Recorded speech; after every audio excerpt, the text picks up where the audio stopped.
Ons noem die aarde die blou planeet. Maar plastiek is vinnig besig om ons uitgestrekte en eens ongerepte oseane oor te neem. Oral is daar konsensus. Genoeg is genoeg.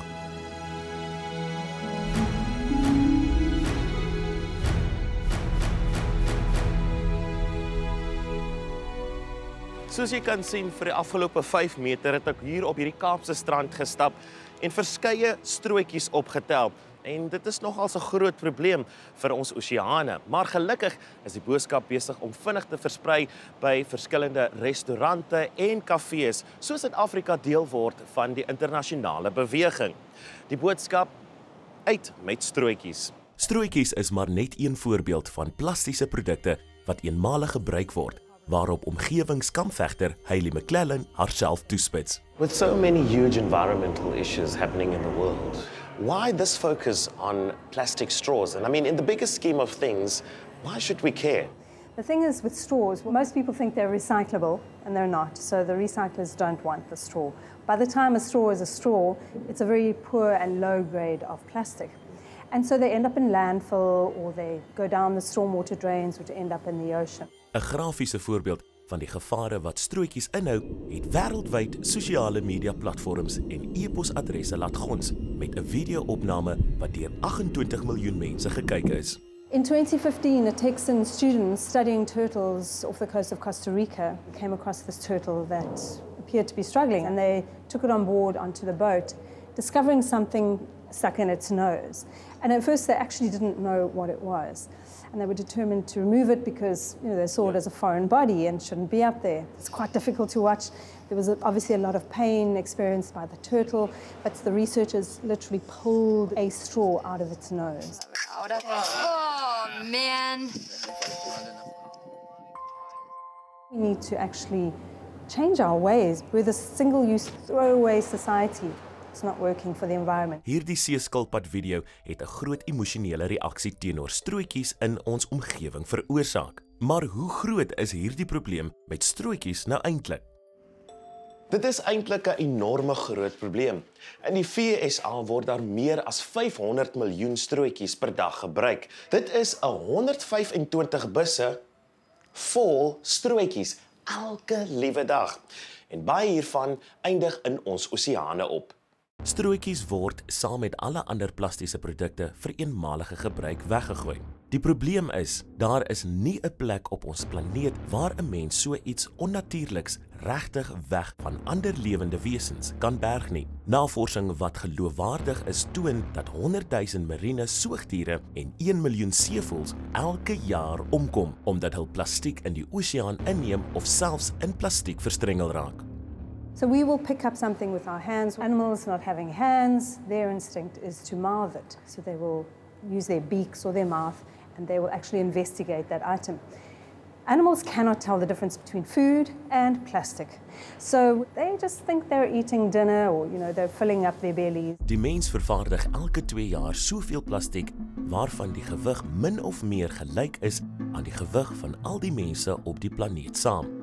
91% van hierdie plastiek word nooit herwin nie en 8 miljoen ton plastiek eindig elke jaar in ons oseane op. Seebesoedeling is vir baie jare hoofsaaklik as 'n probleem in stedelike kuslyngebiede beskou, maar navorsers het 5 groot stroke gemors in ons afgeleë oseaniese malkolke ontdek. Malkolke is die massiewe, stadig bewegende draaikolke wat natuurlik in die wêreld se seestrome voorkom.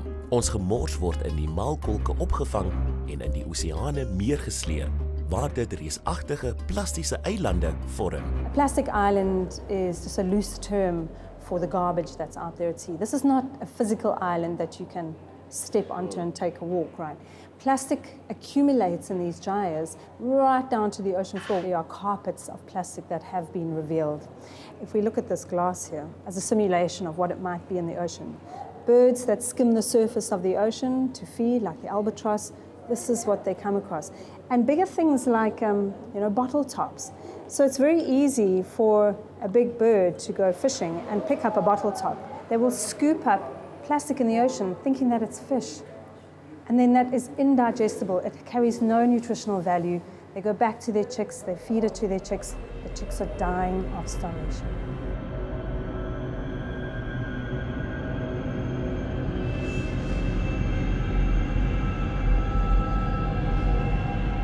Die skrikwekkendste deel van die verhaal is, die skokkende hoeveelheid plastiek wat ons kan sien, is nie naastenby die grootste deel van die probleem nie.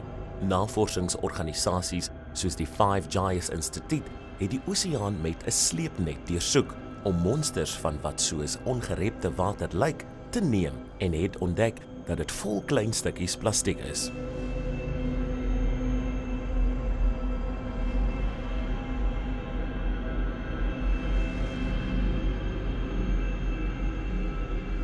Plastic will never break down into anything organic. It simply breaks up because of the UV, sun rays, the mechanical motion of the ocean, and the corrosiveness of the salt into smaller and smaller microplastics.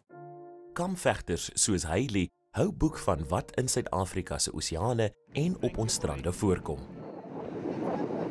These are what we kind of loosely call nurdles. It's actually plastic. These are the raw materials that industry uses in the manufacturing of plastic injection molded everyday items that we use. And container loads of these nurdles get lost at sea. They float in the ocean and the fish are eating these. There's blue plastic, here there's another one. Behalwe vir hierdie plastiese korrels en afgeskaafde deeltjies mikroplastiek het die Five Gyres Instituut boonop met hulle sleepnette op spesiaal vervaardigde plastiekkralietjies wat kleiner as 1 mm in deursnee is afgekom. Verdere navorsing het bevestig dat dit wel mikrokralietjies is. Microbeads in toothpastes, in facial scrubs, in cleaning products. So the scouring effect of those products is because of those tiny, tiny, tiny microbeads of plastic.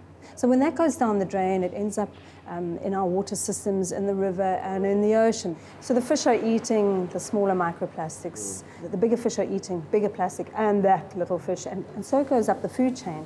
And then it ends up, right at the top on our plates.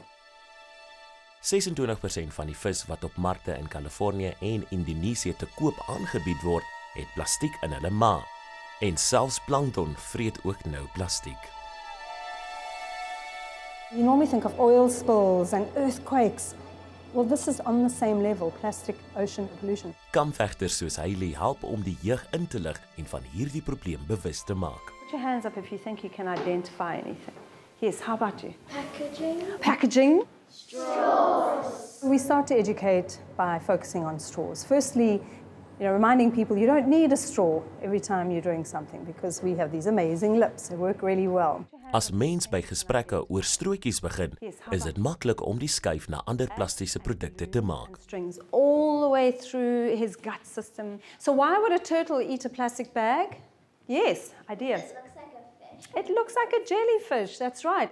The whole idea of plastic pollution is so overwhelming, and many people don't know that if they just start with one thing, they can actually start to make a difference.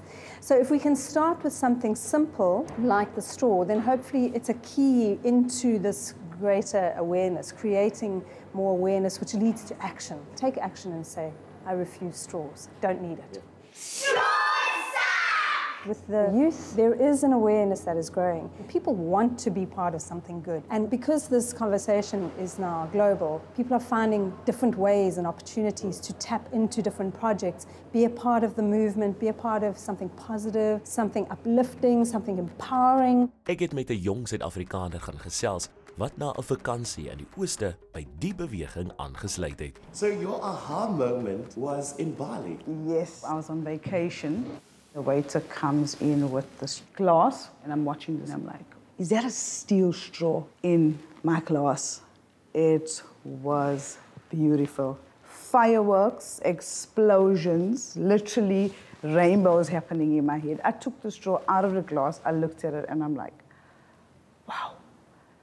Why don't we use stainless steel straws in South Africa? This is the future. Om die strootjies op te spoor was toe nie so maklik soos wat sy verwag het nie.